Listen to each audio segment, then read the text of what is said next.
Welcome to shorthand Gurukul. दोस्तों ये dictation 80 word पर मिनट की है।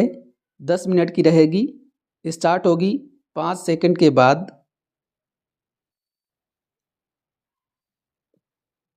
स्टार्ट।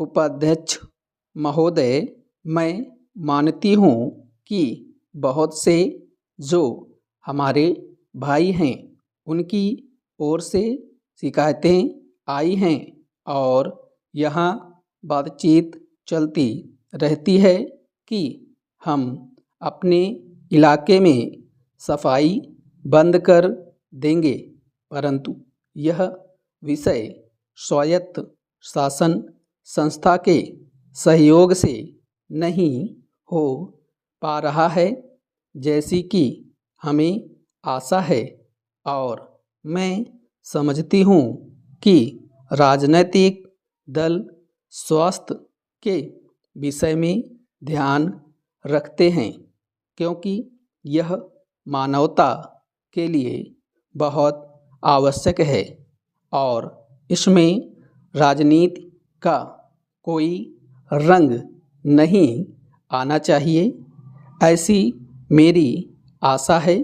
मैं अनुरोध करूंगी कि सदस्यों की जो समस्याएं हैं उनको ध्यान में रखते हुए दिल्ली प्रशासन कोई ऐसी नीति अपनाने की कोशिश करे जिससे नगर निगम का यदि कोई काम हो तो उस विषय में हमारा नगर निगम से एक सहयोगपूर्ण वातावरण पैदा हो, मगर इस वातावरण में राजनीति न आने पाए। हमारे सामने एक उद्देश्य हो कि हमें जनता का काम करना है, क्योंकि जनता के लिए हम चुनकर आए हैं। इसमें पार्टी का कोई प्रश्न नहीं है। दूसरी बात, मैं यह कहना चाहता हूँ कि अनाथ बच्चों के लिए जो इस बजट में प्रावधान किया गया है कि उनके लिए केंद्र बनाए जाएंगे, तो मैं समझती हूँ कि इन केंद्रों के साथ साथ बेसहारा महिलाओं के लिए जो कि समाज से तिरस्कृत हैं, ऐसी महिलाओं के लिए जगह जगह इस प्रकार के केंद्र खोलने चाहिए, जहां उन्हें रोजगार सिखाया जाए और साथ ही साथ आर्थिक रूप से स्वतंत्र बनाने की तरफ भी प्रयत्न किया जाए। इस विषय में मेरा एक सुझाव है कि जो बच्चे अनाथ हैं, जो बेसहारा महिलाएं हैं, उनकी तरफ हमारी पूरी कोशिश होनी चाहिए कि जो अनाथ बच्चे हैं, जो समाज से तिरस्कृत हैं, जिनको अवहेलना की दृष्टि से देखा जाता है, उनके लिए केंद्र बनाए जाएं और उन केंद्रों में वह अधिकारी रखे जाएं जिनके संरक्षण में वह कार्य सीखें, पढ़ें, लिखें।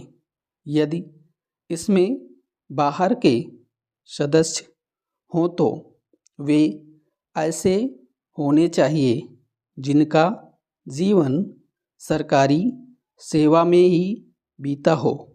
ऐसे योग्य लोगों से सहायता लीजिए। यदि इसमें असामाजिक तत्व घुस गए तो फिर हमारा पैसा ऐसे ही खर्च हो जाएगा और जो नीति हमने बनाई है वह असफल हो जाएगी। जिसका परिणाम यह होगा कि हम उस नीति को कार्य रूप में परिणत नहीं कर सकेंगे। इस बात पर कोई मतभेद नहीं है। उपाध्यक्ष महोदय, रूस में भारत के जो मानचित्र प्रकाशित हुए हैं उनमें भारत के कुछ हिस्से को सही तरीके से नहीं दिखाया गया है। इसको सरकार भी मानती है और इस विषय पर कोई मतभेद नहीं है।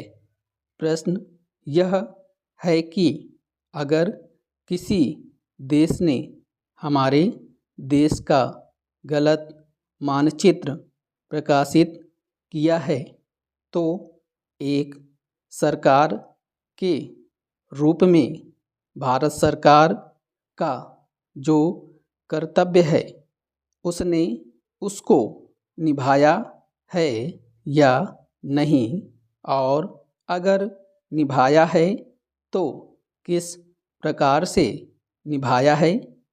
जब भारत सरकार का ध्यान इसमें प्रकाशित उस मानचित्र की ओर दिलाया गया जिसमें हमारे देश के कुछ भाग को गलत ढंग से दिखाया गया था, तो उसने 1956 में ही, जबकि ना तो भारत और चीन की सीमा का प्रश्न पैदा हुआ था, इस बारे में रूस ने विरोध किया।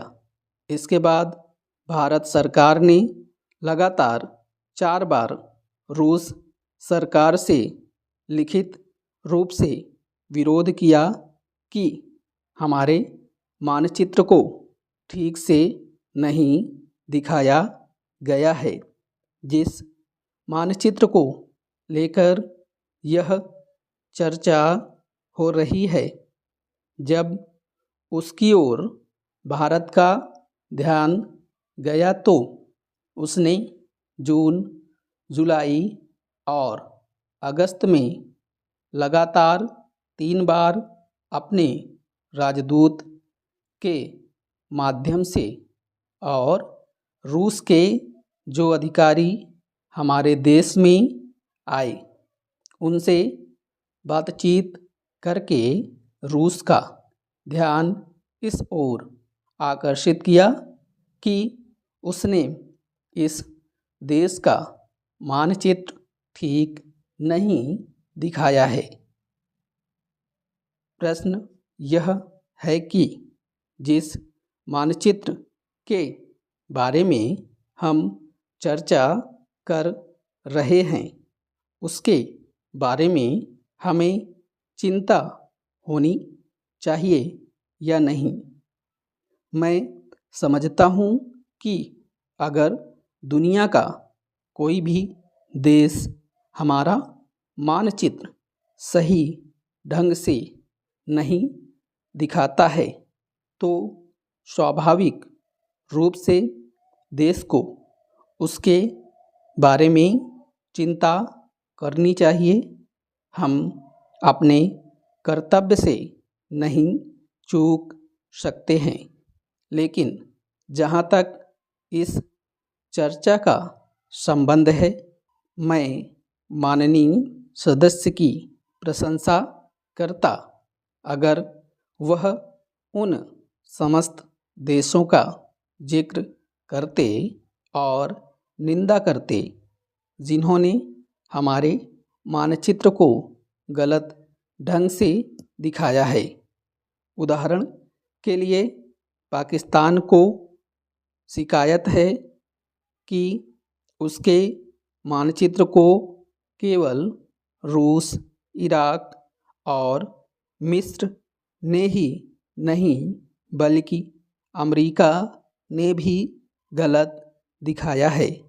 जिस कश्मीर को हम भारत माता का ताज और मुकुट कहते आए हैं, जिसे हम कहते हैं कि वह इस धरती पर हमारा स्वर्ग है, उस इलाके को बिल्कुल उनकी दया और कृपा पर छोड़ दिया गया है।